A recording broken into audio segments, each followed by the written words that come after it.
Welcome to Stuff You Should Know, a production of iHeartRadio.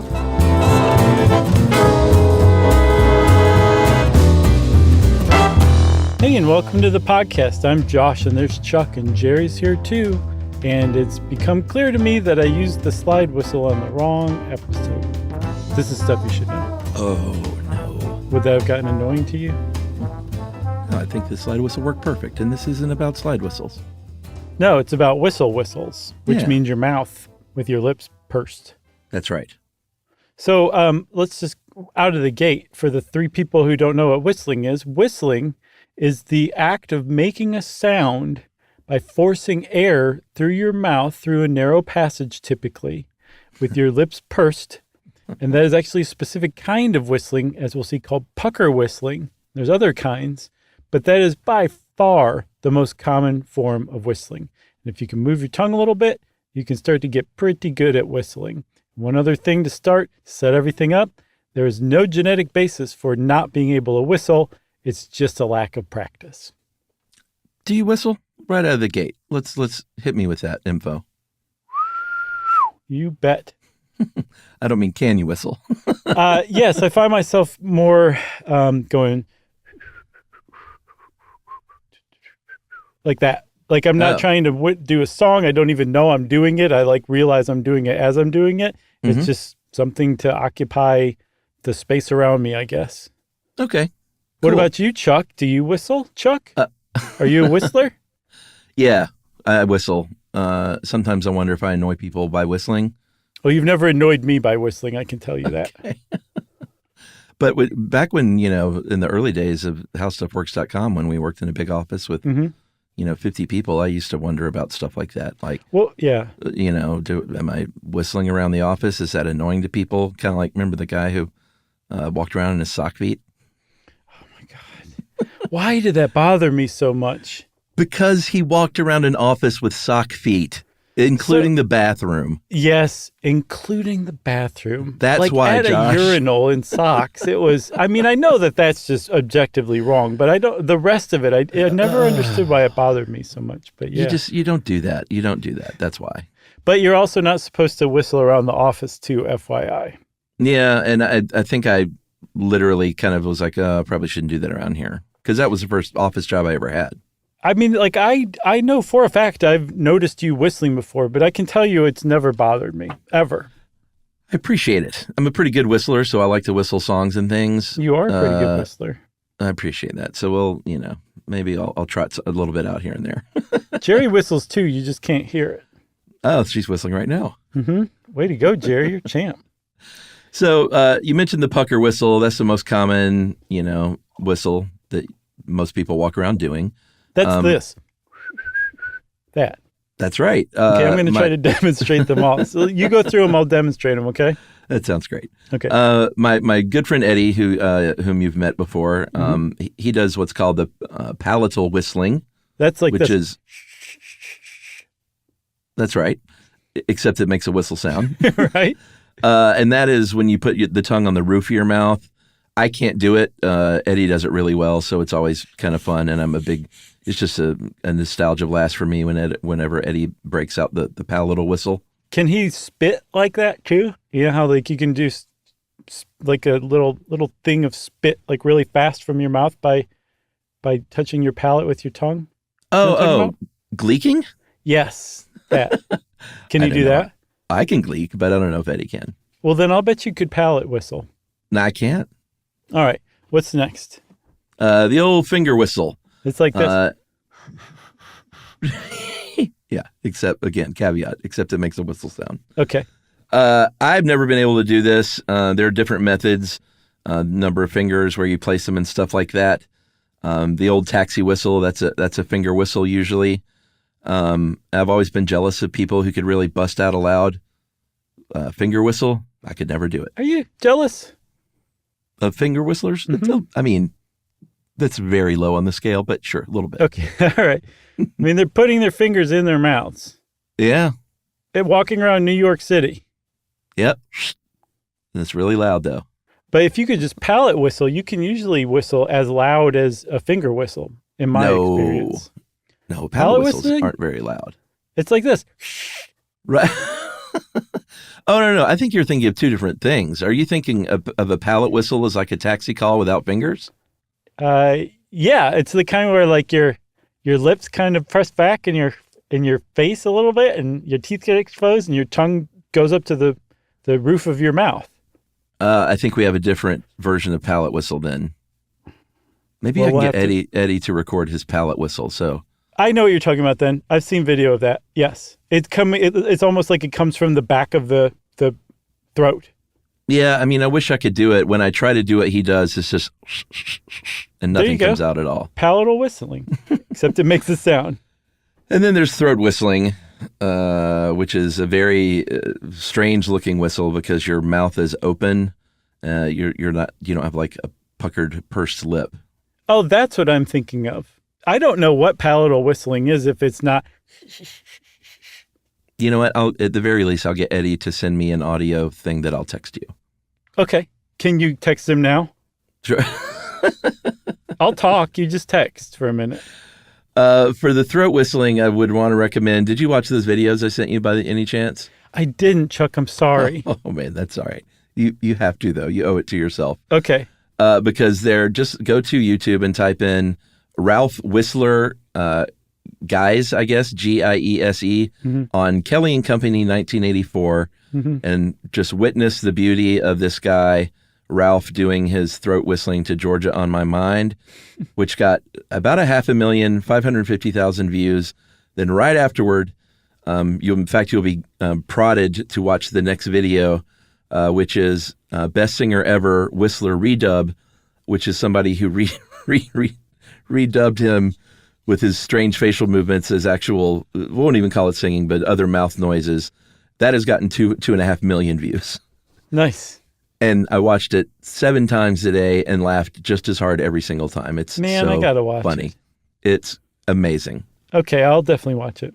So, Chuck, we can't actually say when whistling started. Some people say that it actually was a proto-language, which I find just absolutely fascinating. Totally.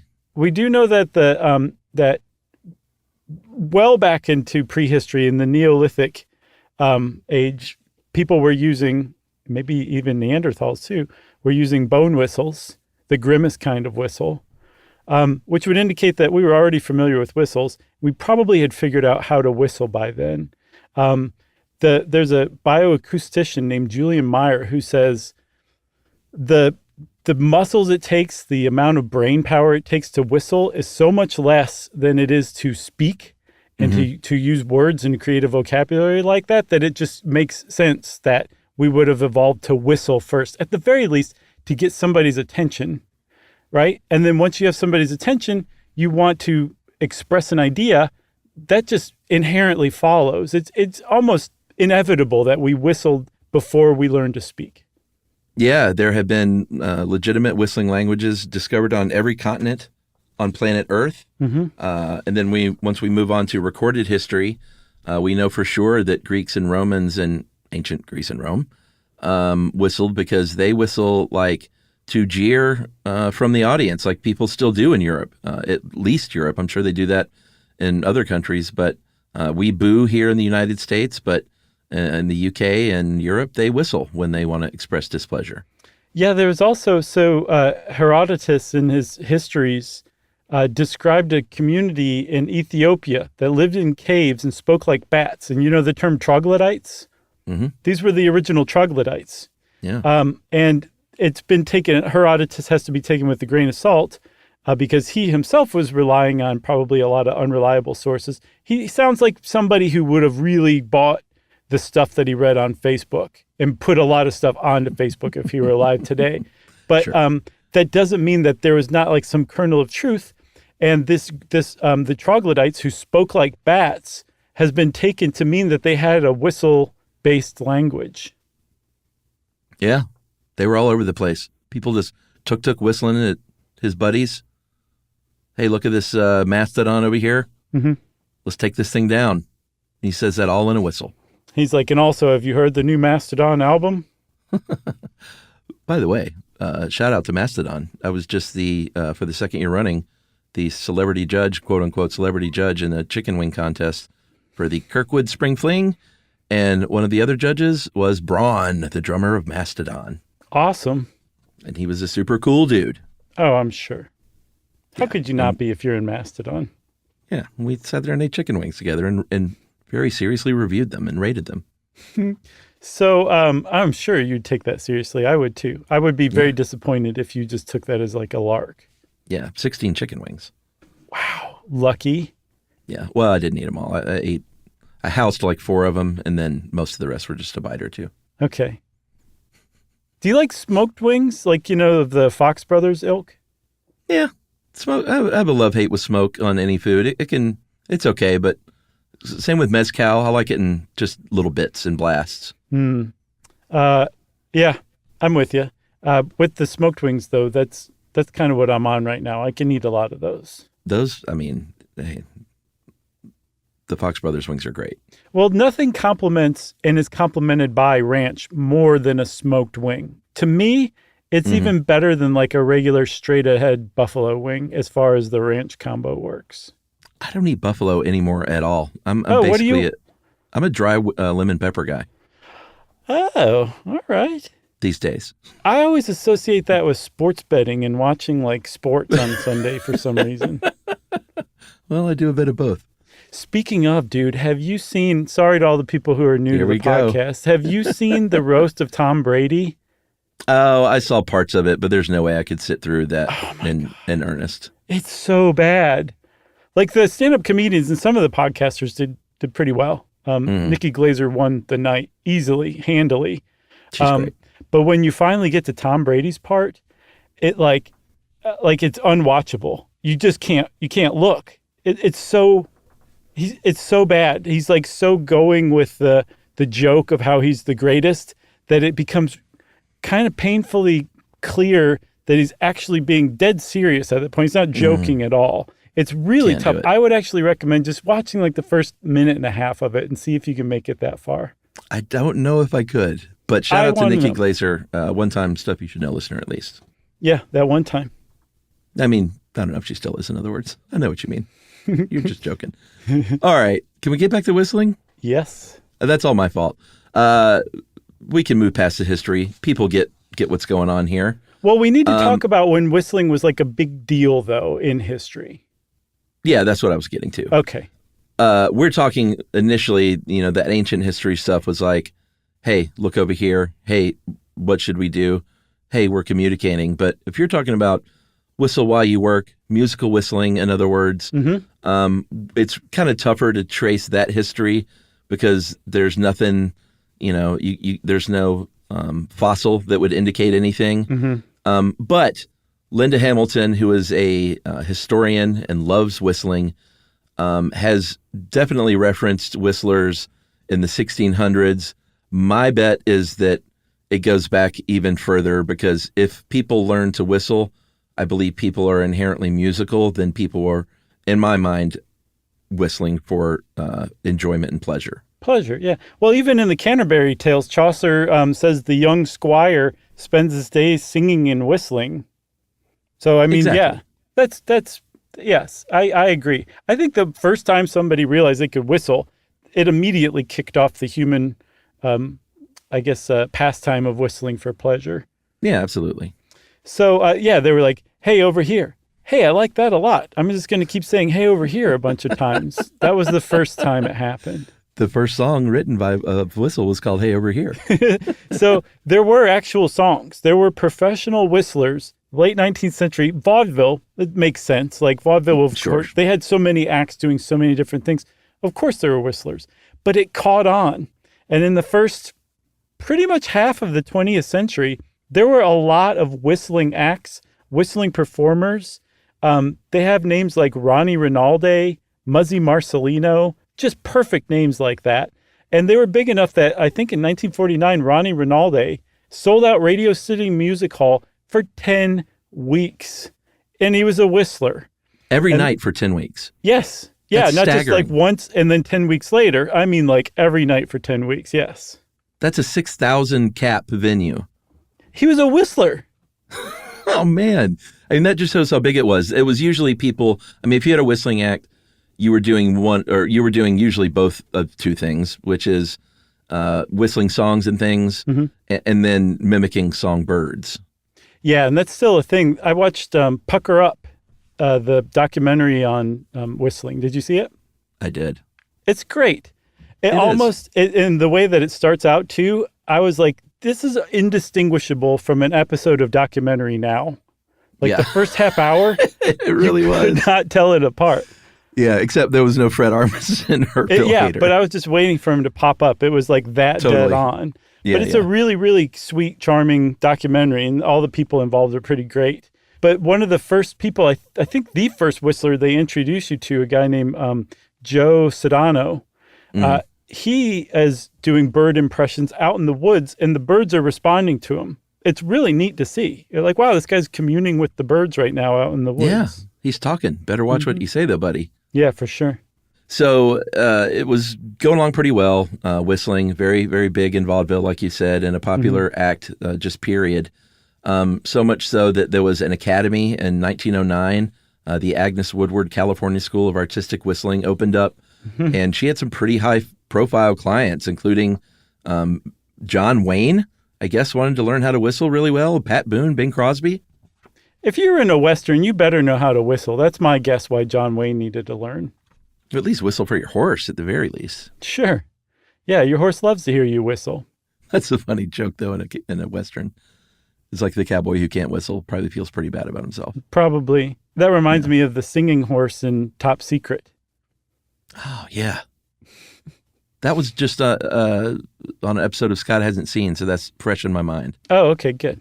So you remember the singing horse then? I remember that, and it just made me remember of how funny that movie is. It is. It really is. So I think you were kind of getting to this point where all of a sudden, almost overnight, every whistling act just went away. The world said, we're done with whistling. Stop whistling. And very interestingly, whistling as like not just a musical act, but just kind of as a pastime, something that people just generally did, went away at the same time too. And I saw that it was chalked up by some people to the advent of the transistor radio. And then eventually the Walkman and then the iPod. I think it was somebody on Pucker Up kind of made this case. And it really makes sense because one of the reasons people would whistle before is because you're just keeping yourself occupied. You're keeping yourself entertained. You're creating music for yourself to enjoy. And that need for that went away when we were able to carry around things that could do that for us, starting with the transistor radio. Yeah, for sure. It also had a bad reputation even in certain instances. In the 1800s in the UK, there were stores that banned whistling because it was used as a sort of language basically between pickpockets and thieves to warn each other. It is still sort of a tropey shorthand for someone that's up to no good. Usually somebody trying to play it off as if they are carefree. Oh, yeah.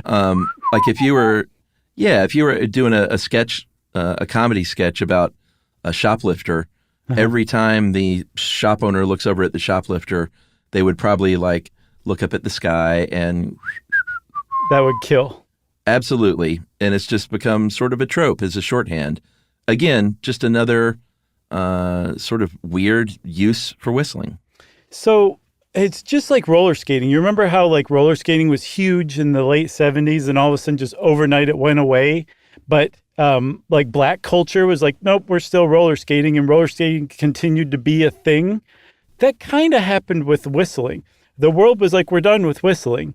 But a subset of people were like, no, we're going to keep whistling, and kept the dream alive of whistling over the years. And I say we take a break and we come back and talk about a few contemporary whistlers. Let's do it.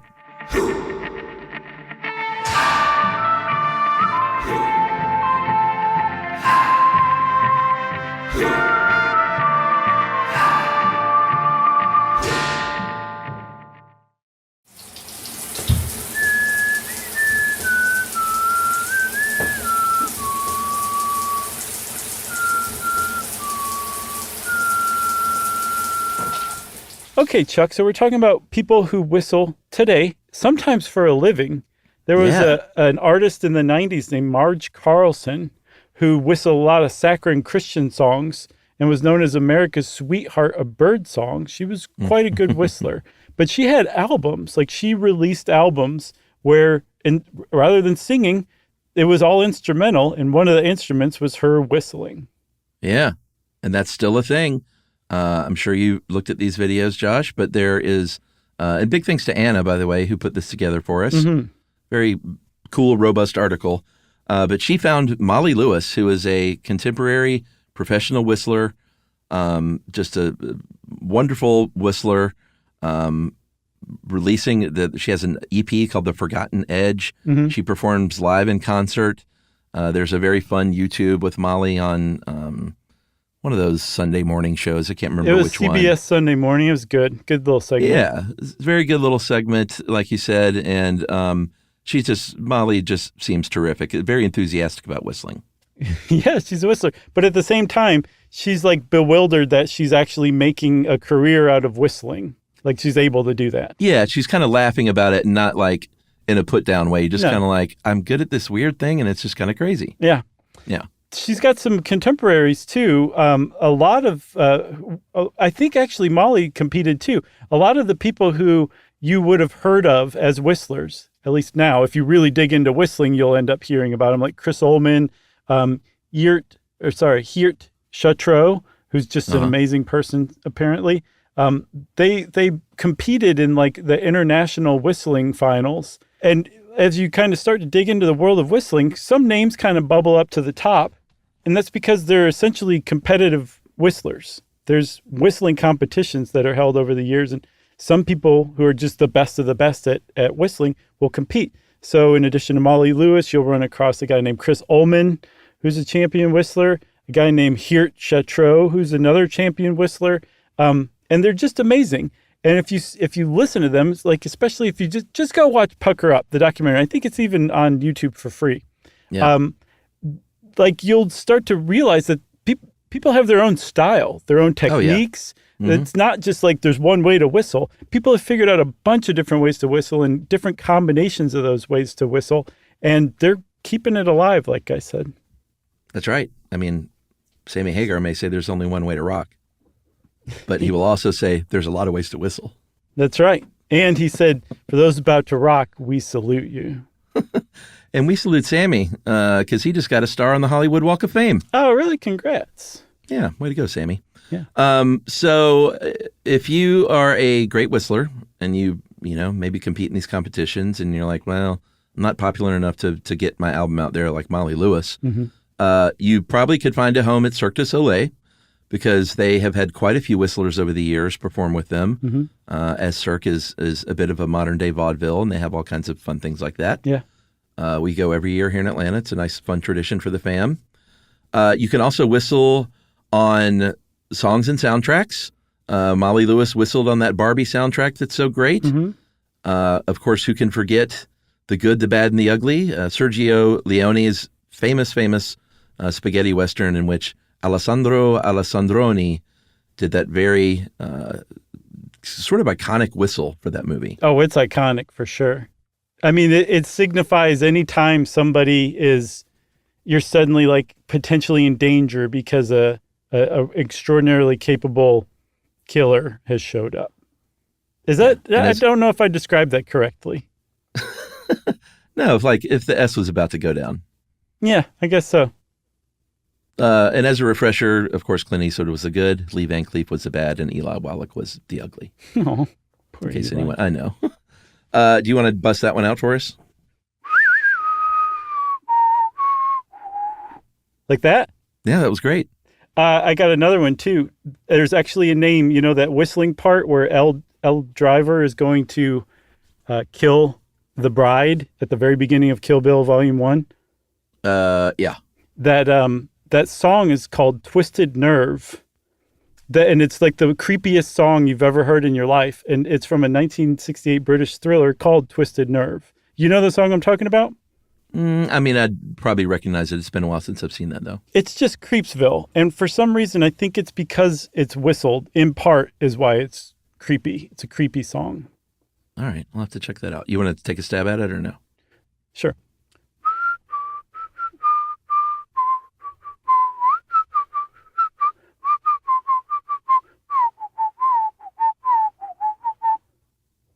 You know the song? No, but I feel like applauding. I think we should overdub the actual song where I start. Just impress everybody. That'd be pretty great. Of course, we have to name the fact that sometimes people will whistle as a character. Let's say if you're Woodstock and Peanuts, the great Jason Saranis did the Woodstock whistles. Mm-hmm. And there's a guy named Percy Edwards who is an animal impressionist, and he voices whistles for a lot of animated characters. He also was the voice, or I guess the character of Fizzgig in The Dark Crystal, essentially one of the pets. You just whistled.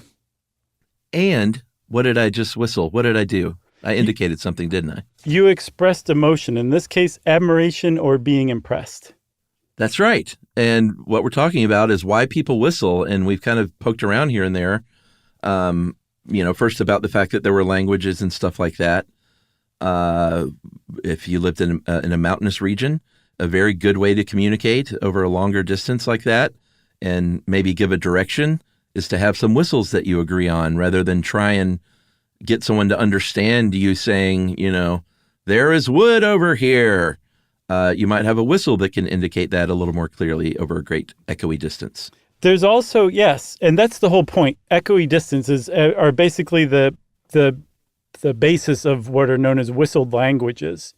And they're a whistled version of your local language. So like if you were saying there's wood over there, you'd be like, right? And it actually works. Like your whistle can travel way farther. I saw something like 550 meters on like a nice spring day compared to 40 meters for just speech and 120 meters for shouting. 550 meters is what your whistle will carry. And there's like neurologists and linguists are just fascinated by this. Like, how could you kind of imitate a sentence in whistle and the receiver hears the sentence essentially in the same way as if you spoke it? Like, it goes to show like there's a lot that you can strip out of speech and still get the point across. That's what whistled languages do. Yeah, I mean, if you think about it, there's only a handful of words that you might want to communicate. You don't have to say, hey, we have firewood over here. You just have to be able to say fire here or vegetable here, and you can just combine very rudimentary expressions to one another. Informative expressions. What would you call that? Information? Sure. An informative expression. I like that, actually. I like that a lot more than dumb old information. Also, the other person says, what kind of vegetable? Right. And the initial person says tomatoes. And the second person goes, tomatoes are fruit. And the initial person says, is it? Yeah. And it just keeps going on like this. But imagine people doing that whistling. Yeah, that'd be pretty great. We have the legendary wolf whistle, which of course is the that originated, they believe, as a call, like shepherds would use that to communicate that there are wolves about, and then that evolved to something that a street manhole repair cover person in New York City might do to any woman that walks by still. Supposedly in 2018, France banned wolf whistling with a €750 fine on the spot. You would be like, you need to pay this on the spot. Isn't that fascinating? Because it's a form of sexual harassment. Yeah, look at France. And I saw that the furthest back that a wolf whistle in that context can be traced to is that 1943 Tex Avery cartoon Red Hot Riding Hood, where the cartoon wolf is like watching Riding Hood like perform on stage and just completely loses his mind, and he wolf whistles. That's right. Earlier the old that one in itself can mean several different things. You could be impressed by something and go like that, or you could use it sort of derisively. If someone did something really embarrassing or bad at a party, you could go. It's true. You just made my stomach turn. Wow. What's the effect of a whistle in certain contexts? And usually like an eye roll and something along with it will help indicate that expression. But it's just really fascinating how many different you can express disappointment or excitement, like how many different things you can do from just a simple whistle. Wonder where your car is? Yeah. How would you do that? Wait, I thought that was vegetable here. And one other thing we have to talk about, we mentioned communicating with animals, and we talked about this in, I think they're communicating with animals episode, appropriately enough. The greater honey guide, which is a type of bird found in Tanzania and Mozambique, that honey foragers, human honey foragers, have learned to communicate, to whistle to the greater honey guide to get them to come out of the trees and lead them to a beehive. Amazing. I love that. Communicating with animals, I think, is just fantastic. It's the best. Maybe we'll take a break in a sec, but we'll go over some quick superstitions involving whistling. And, you know, instead of going through all these, I think they can all almost be lumped into whistling in a certain place or at a certain time can bring bad luck. It seems like Polynesia, Iceland, Hawaii, Mexico, Hong Kong, Scandinavia. There's so many countries where if you whistle, like I said, in the wrong place or at the wrong time, it can be a bad omen. It can mean there's ghosts about or there's spirits about, just sort of depending on when and how it's done. Yeah, usually it's whistling in the dark or after dark is a terrible idea in a lot of these cultures around the world. And that the bad luck that you're going to bring on yourself is summoning spirits, demons, that kind of thing, who will snatch your soul, essentially. But I find it fascinating that whistling in the dark or whistling after nightfall is like almost a universal superstition. Really? I've never heard of that. I hadn't either, but I mean, all of the different like widespread cultures that share that belief. Yeah. It suggests that it's a very, very, very old superstition. Yeah, for sure. So you want to take that break? Yeah, we'll take the break and we'll talk more about whistling and basically how you do it right after this. Okay.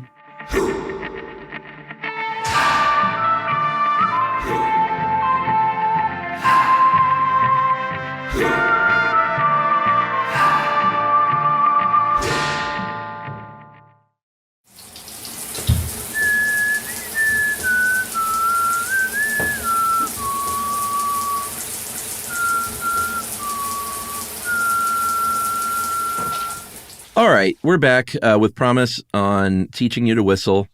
It is very cute when you have a kid and they try to learn to whistle and think and claim that they are whistling when they are not. At least that was my case early on when Ruby was trying to learn how to whistle. She'd be like, "Daddy, I can whistle. Oh, let's hear it." And what can you say besides, "Hey, that sounds great. Keep at it." You weren't like, and gave her an eye roll? Exactly. And she was like, "What is that? That is not even a whistle, Dad." But it does take some time to learn how to whistle. Some people never learn, but you can teach yourself.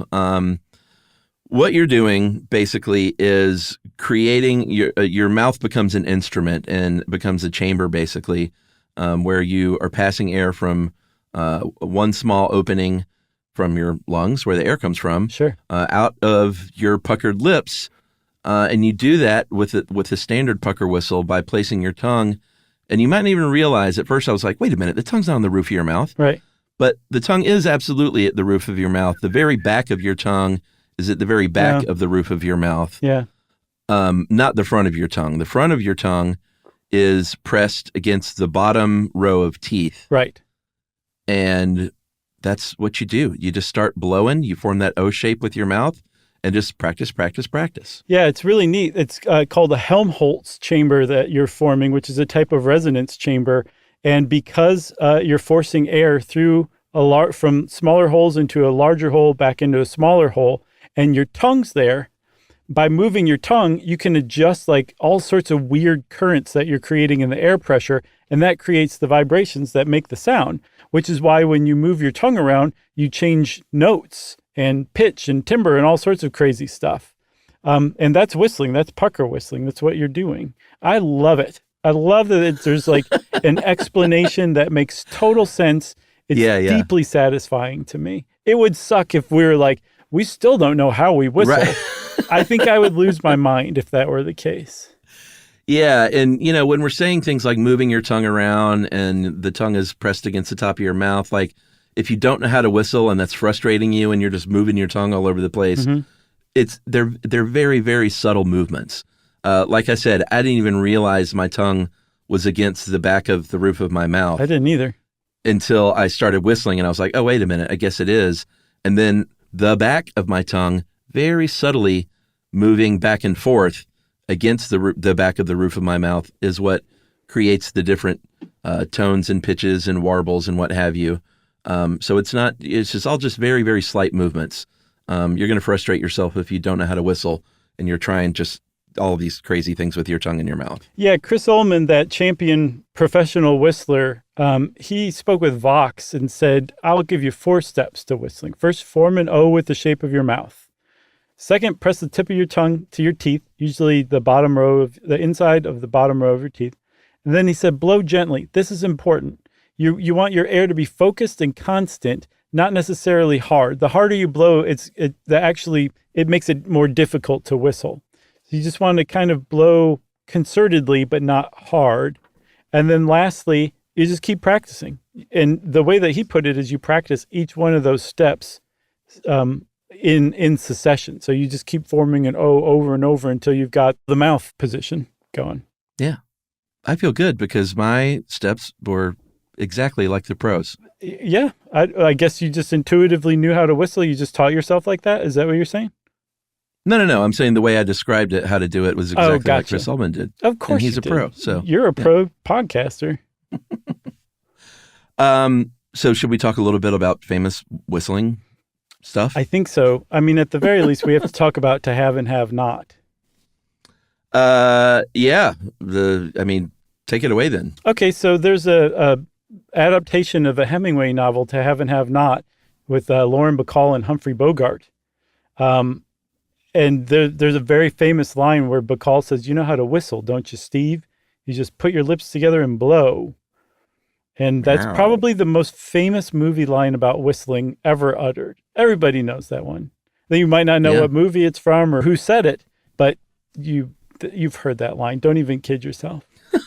The very famous Whistle While You Work from Stowe White and the Seven Dwarfs, of course. Mm-hmm. The Andy Griffith Show. I remember very distinctly when I first visited him in Los Angeles in the early 90s, he drove me up and up and around, and finally I came up on through the Hollywood Hills, and I came up on this weird lake, and I was like, well, what is this? And he just started whistling Andy Griffith, and I was like, no. He's like, yep, this is it. I knew it wasn't Mayberry, but I didn't know really anything about how movies were made at the time. Sure. So it was just surprising to see that, like, the Bat Cave is the Hollywood Hills, and the Andy Griffith Lake is right there. Yeah, same with the hills in MASH, the hills of Korea. Yeah. There's a lot of songs too. We gotta name check a few of these songs that have whistling in them. Yes. There's Walk Like an Egyptian. It's a good one. Precisely. Okay, yeah, demonstrate them all. Otis Redding's Dock of the Bay. Very nice. My whistle is very dry right now. I'm not at my top form.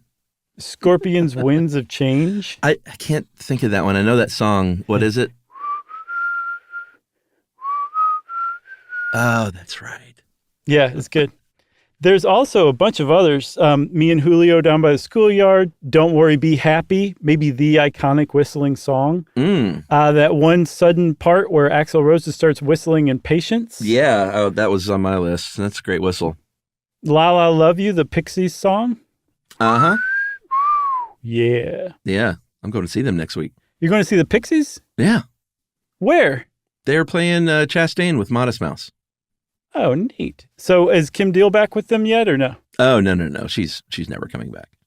Oh, okay. And not only that, they kicked out Paz, their bass player that they've had for the past 8 or 9 years.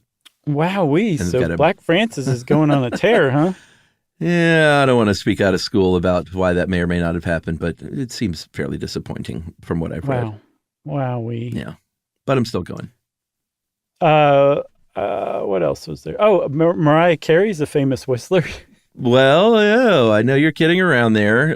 Mariah Carey is noted for singing in what's called the flute register or the whistle register, which is a vocal register. It's the highest one. in the vocal register, higher than falsetto even, that very, very few people can do. And they call it the whistle register or the flute register because those pitches can generally only be made by flutes and whistles rather than a singer like Mariah. And once you hear it described as a whistle register and you hear those notes that she's hitting, you're like, oh my God, that sounds exactly like a whistle. It's like a perfect name for it. Yeah. But she's singing it. It's absurd. Yeah. And it should be essentially impossible what she's doing. She's not the only one. Minnie Riperton is another famous one who hit the whistle register. Yeah. The famous 70s soul songstress. Well, those are the two that come to mind. Okay.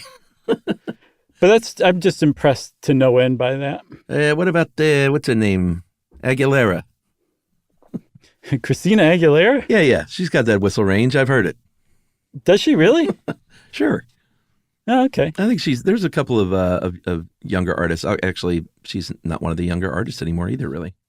No, we're pretty old, Chuck. Yeah. You mentioned those competitions. The big granddaddy of them all was shuttered, unfortunately, in 2014. It started in 1973. The Louisburg, I don't know how they say it there in North Carolina. And it was a big one. And like I said, it shut down in 2014. And I believe it's now just its own event. It was part of the Louisburg College Folk Festival. And now it's the National Whistlers Convention. So it more morphed than shut down. Yeah. I think it just became so popular. People are like, we want this to be its own event. Yeah. Somehow, for some reason, in 2014, that was the last one. And that was the competition that's featured on Pucker Up, by the way, that National Whistlers Convention. I think it was international. And then luckily, aficionado named Carol Ann Kaufman, who said, hey, we're going to keep this going, created the Masters of Musical Whistling competition in Pasadena. I think starting in 2020. This year's an off year, but the website promises it's coming back in 2025. I love it. We should finish probably on some Guinness records because, my friend, if we want to take the time and do a lot of paperwork, we could very easily hold our own Guinness World Record, and I kind of think we should do it. What? Well, in 2014, there was a Guinness record for the most people whistling at the same time at a single venue. And it was a mere 853 people at the Spring Harvest in the United Kingdom. We could bust that record at one of our live shows very easily. Oh, yeah, we totally should. That's a great idea. We got to get that in the works, Chuck. Yeah, which means who's going to do all the work? Because we talked about, oh, God, how much work it is. And most people give up because there's so much work to officially get a record, verified. This feels like a Jerry job. Oh, yeah, right. What are we going to get everybody to whistle? Oh, goodness. I mean, probably the Stuff You Should Know jingle theme. Oh, that's a good idea. I was thinking Winds of Change and we would invite the Scorpions to sing a cappella to the whistling. That's a good idea. We could just get up there and go.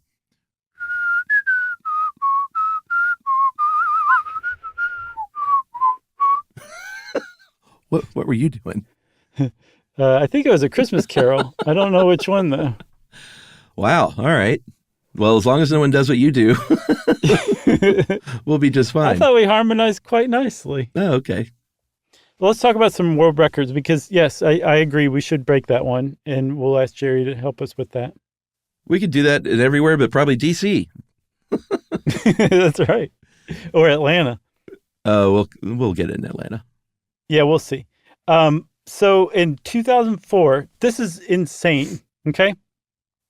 No, this isn't insane. This is still pretty impressive. Marco Ferreira in 2004, and then Luca Zocchi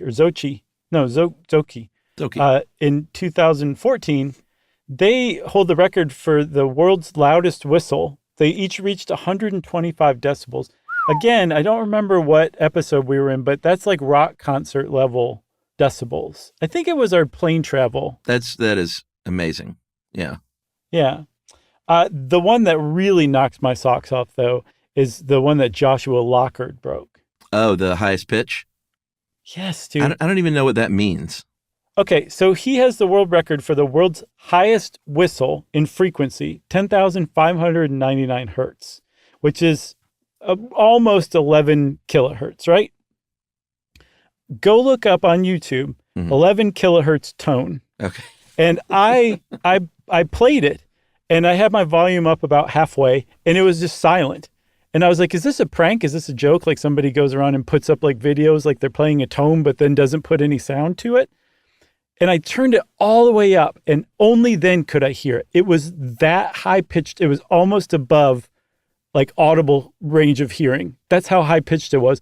That guy did that with a whistle. It's amazing. I didn't hear it, but just from knowing what that tone sounds like, I can't imagine a human being doing that.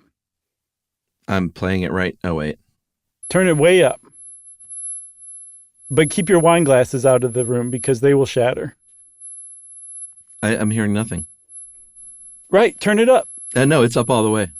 Okay. Well, that's what I'm saying. Like it's amazing. Like I finally did hear it. I can confirm it's not just a prank. Oh, wait. I got it. Mm-hmm. Oh, my God. Somebody whistled like that. That's crazy. Yeah. We should just tell everybody we've been playing it this whole time just to prove our point. You can't hear it because it's so high. Occasionally, ever since Ruby was a kid, I'll be in the car here and there and I'll go, everyone knows I can sing lower than any human. And then she'll try and sing lower and then I'll go, and I can sing higher than any human. And that's pretty high. She will always, but it's not singing, of course. And then she responds back thusly and is also not singing. Do any of you have the whistle register ability? No. No. And I feel bad that I really lamed out on whistling because I'm a pretty good whistler. I can do some good warbles and stuff. But, of course, under the gun, I'm all dry mouth and it's just not happening. Were you nervous? Yeah, that too.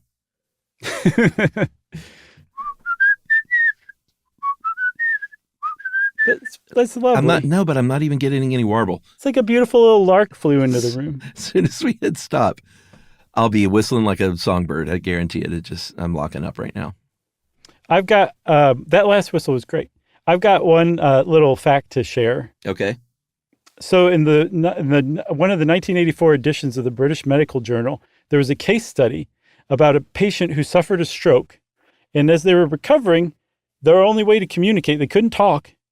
They had an elated mood, I saw it described as. So imagine a really happy person who could only whistle. That's how the guy was communicating as he came back, as he was recovering from his stroke. Isn't that amazing? I love Couldn't that. talk. He whistled. He wasn't whistling in words. He would just whistle as if he were communicating. That is really sweet. I thought so too. Yeah. What else? Anything else? I got nothing else. Well, then, everybody, that means, of course, it's time for listener mail. Hey guys, this is a follow-up on trash and a book plug. This seems just like a wonderful thing. Hey guys, wanted to write in and give an extra big hat tip to your recent New York City trash episode. Mm-hmm. What joy that episode brought me. I live in New York City, and I have what one may say is an obsession with trash here. Wow. Started during COVID as I was locked down with my partner, who then lived on Roosevelt Island, and his apartment had views of the East River, the path of the container garbage barges from 91st Street Marine Transfer Station.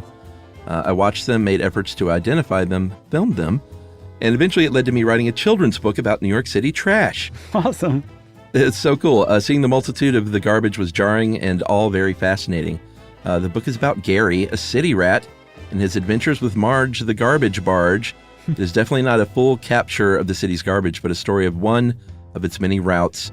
I now live in Brooklyn with my partner, so I no longer have regular views of the garbage barges. Boo. But I still visit the river to look at them. Needless to say, I love your other previous garbage-related episodes as well. And I want to say a general thank you for your show. I've been a listener since 2016, learned so much from you across so many topics. And lastly, I'm greatly looking forward to your live show in New York at the end of the month. That is from Jessica Chang in Brooklyn, New York. And Jessica's book is Gary Meets Marge the Barge. That's awesome. Congratulations, Jessica. That's a great book idea. Yeah. I got to get that one. So go buy it. Go to some independent bookseller of your choice or look it up online and support Jessica. And then, just walk in and say, I'll take one copy of Jerry Meets Marge the Barge, please. That's right. And they'll go, another one. If you want to be like Jessica and let us know about an awesome book you wrote, we would love to hear that. You can write about your book in an email and send it off to stuffpodcast@iheartradio.com. Stuff You Should Know is a production of iHeartRadio. For more podcasts from iHeartRadio, visit the iHeartRadio app, Apple Podcasts, or wherever you listen to your favorite shows.